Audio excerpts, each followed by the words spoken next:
life. So the easier we can accept change, the easier we'll be able to grow and succeed and I would say flourish. But you know, it's Friday night in New York City. Things are already closed. Bars and nobody can go to the bars. You can imagine how many individuals right now are kind of home, like bored out of their minds.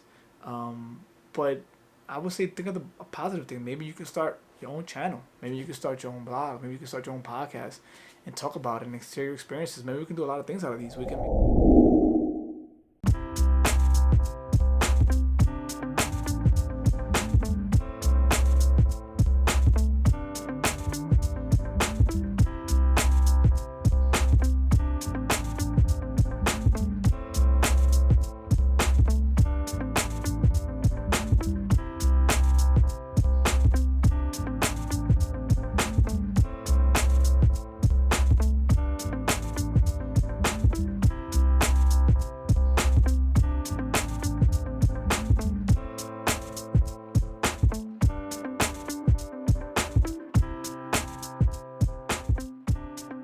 and we are back, and we're back, and again, we're making the videos every day, and whatever's going on right now, it's not making it easier.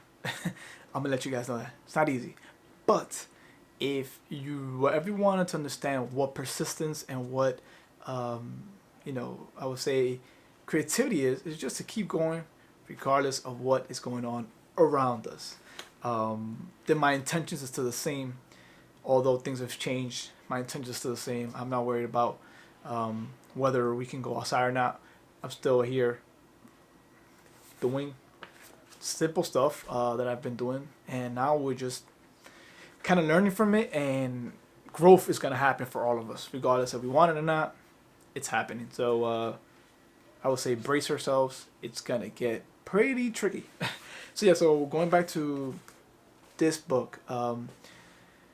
I know my videos for the last couple of days have been about this book because I've been reading it, and I think it's such a great. It's an old book. I think it came out back in.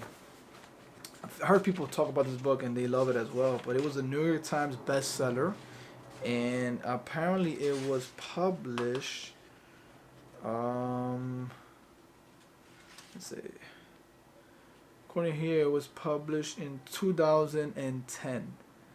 Right, so 2010, which is roughly about 10 years ago. So it is interesting because this book right now, for the moments that we're going through right now, the time, I want to be realistic about what's going on. So I want to make these videos relevant to that. What's going on right now with the epidemic, with the virus, and people are in fear, and things are being flipped upside down. If you really want to get a grasp of what to kind of embody, the mindset, pick up this book. It's gonna teach you I think, on how to be self-reliant, which is something that we kind of have to learn as we get older. But in these moments right now, there's no better test of self-reliance, because now we are the ones that are in control of our time, our schedule, because most of us are working from home. So we have to make our own schedules to be as productive as possible, especially with our kids as well and our family. We have to be able to get some type of strategy for everybody could be in cohorts, in cohorts, and work together as effectively as possible at home, and also be responsible for what we got to get to keep ourselves quarantined for whatever weeks or days that we have to be inside our home, self-isolation, social distancing, which is the new term, right? And be responsible for ourselves, not only to help ourselves but to also help others, and not to contain this spread. But this is a test for us to manage ourselves at an effective level, because no longer are we waiting for the company to take care of us. We have to take care of ourselves and our family at a quick flip of a switch, right? As the TikTok song comes to me all the time, I just flipped the switch. The switch has been flipped. Everything is on us. There's nothing on nobody else. The government isn't, as we see, the government is helping as much as they can, but eventually it's up to us as individuals to be responsible. To, if they say social distancing, right, to actually practice it, to actually, if our kids are working from home, well, they're learning from home, being on top of them, which is another task for us as parents, but we have to play our part so they can have the education going on in the meantime.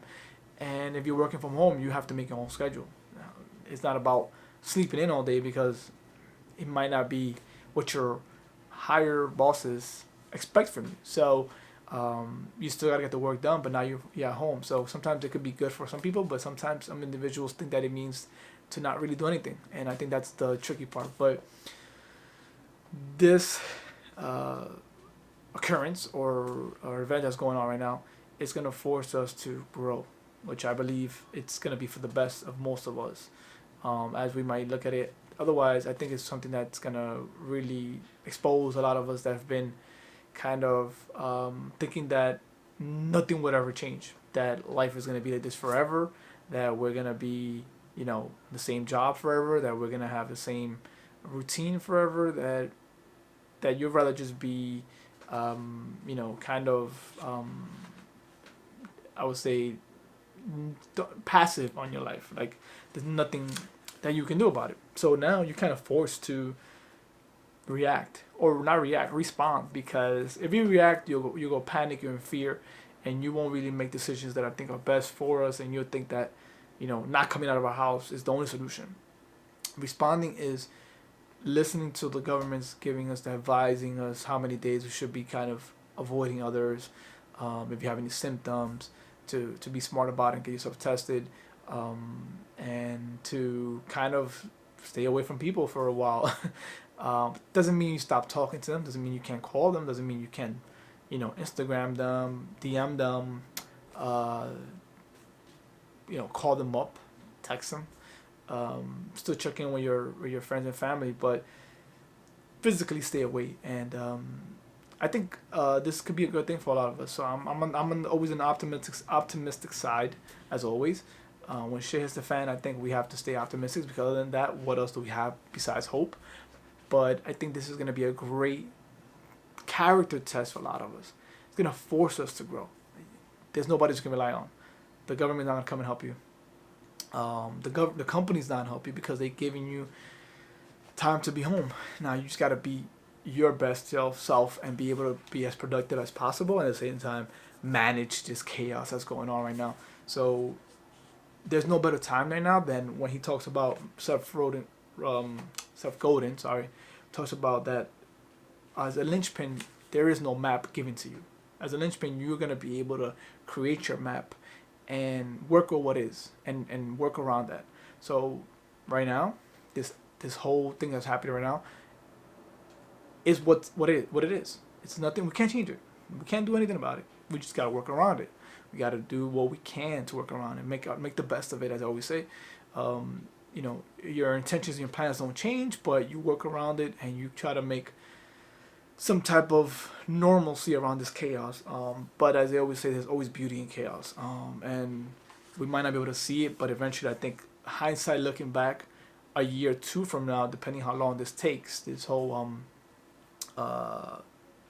quarantine and all stuff, we might look back and be like, wow, this is the moment, that I kind of changed this or changed that, and we'll see what really matters and what doesn't to you. Some people have a fixed view on certain things, and this is kind of changing it. Like I'll give an example. A lot of my ex-coworkers I used to work with, a lot of them just thought that you had to go to work every day. No matter what, you had to go show up at work every single day. Well, now you're told not to go to work, and you're still getting paid. So obviously our beliefs and our views are kind of being changed, because you believed you had to show up to work to get paid. Now you're getting paid to stay home. Irony, right? But it's kind of bringing to light a lot of our beliefs and our values. And obviously we all live our lives based on our experiences and our values. So as he's talking about making your own map, there's no better time right now than to sit down and really look at, make your own map. You're gonna now. My daughter's coming up next week. They're gonna start from school. Start school from home. They've been doing it for a couple of days, but now they're gonna go really. I think, especially in New York City, the public education, they're gonna start doing the Google Classrooms, and they're gonna actually start implementing them, logging in, taking attendance, doing the assignments, and this is all new to them. And the funny thing I see about kids is that I've learned today, insight, click, that kids when they see something new or challenging, the young ones, they don't really get frustrated. They don't yell. They don't hate the world. They don't hate what's going on. They're like excited. They're intrigued. They're like in awe about what's going on. And like my daughters, they're having fun with the computers, the laptops. They're loving it. They're typing up. They're excited about this that's going on. On the excuse me, on the other side, us adults, we're like panicking. You know, change is happening. We don't like it. We don't like change. I think the hardest thing for any of us grown individuals is change. Trust me, I know that. Um, and I think the more comfortable we get with change, the more we will grow, and the more life becomes um, a game or becomes an adventure, a journey. We might not like what's being presented to us right now, but we have to accept it. And I will not keep on repeating myself because I'm probably gonna make you guys fall asleep. But yes, accept it. It's here. This is what it is. Let's make the best of it. Maybe now it's time for a lot of us that have been thinking about starting a YouTube channel. You have time. Start it. If you want to start that podcast, start it. If you want to start that blog, you have time. Start it. This is the time that I think our beliefs and worldviews, um, our attachments to things are being tested, right? Because I know for me, I will give an example. I'm a big gym goer. I love to go to the gym every single day. If you know me, I might not be a bodybuilder, but the gym for me is a mental kind of release therapy for me. And now I'm forced to kind of think of alternatives because obviously because of the going on, the gyms has been closed. So now I'm being forced to do certain things that I wouldn't have otherwise done. And my mind is creating different scenarios on how can I still get some type of activity and not expose myself to this virus. So a lot of people do it in-home workouts. They're buying equipment to be at home. A lot of people are getting outdoors more. Obviously, staying away from others, but getting outdoors, going for a run. I'm thinking of biking, like these other exercises that we kind of never tried before. I never done these things, right? I'm hardcore shit in my gym, but now I have to adapt. So maybe that little reminder give us a boost and an encouragement that everybody is being tested. Our lives are being switched upside down, but what really is happening is we're being forced to get out the norm, out of creatures of habit, which I think I'm a big believer that I am a creature of habit. But as I've seen that a lot in things in life, things are changing really fast. Just when we think that things are gonna be like this forever, they flip over, and that can be in any part of your life.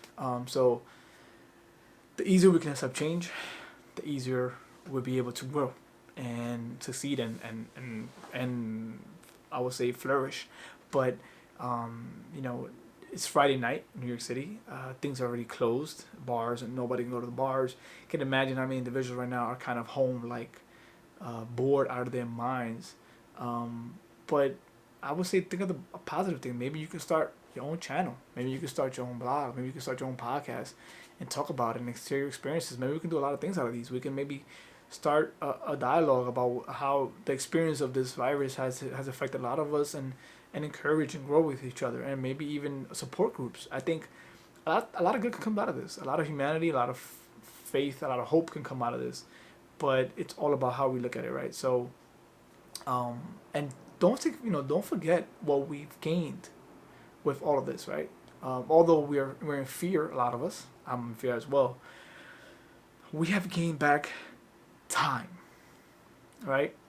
Something that we don't have, I would say unlimited of, but we do have the most limited thing is our time. Our time, we spend it, we don't get it back. So think about the commutes that we're not gonna be having to do anymore now because you don't have to go into work.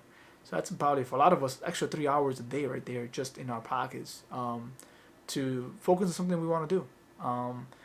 And I think the biggest thing about this is that the ball is on our court now. We've been used to the ball being on our company's courts, and then telling us what to do, and we using that excuse as, oh, we don't have enough time because I have to be at my job. Now that's been given back to us. Let's think about it that way. We have time now.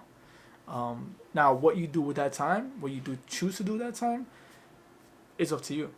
So when all of this is said and done, and a lot of individuals have kind of taken advantage of the time they've gotten, maybe maybe they went back to what they used to do when they were younger. Maybe they started practicing an instrument. Maybe they started singing again. Maybe they started drawing. Maybe something they were really good at that they left. Maybe they started running again. Maybe they started running, right? And they stopped because they didn't have any time. They worked out again. They hadn't worked out in years. A lot good can come out of this. I'm telling you, I think this is one of the opportunities in life that we're gonna all grow and change together. Maybe they're able to spend time with their kids. You know, they haven't been able to spend time with their kids as much because they've been working so hard. Maybe they're able to rekindle their relationships. They haven't been able to spend time with their partners because they've been working so hard. So I don't know. I personally think I'm looking at the positive of this. I hope you guys are safe, but let's stay positive. Let's remember that there are no accidents. And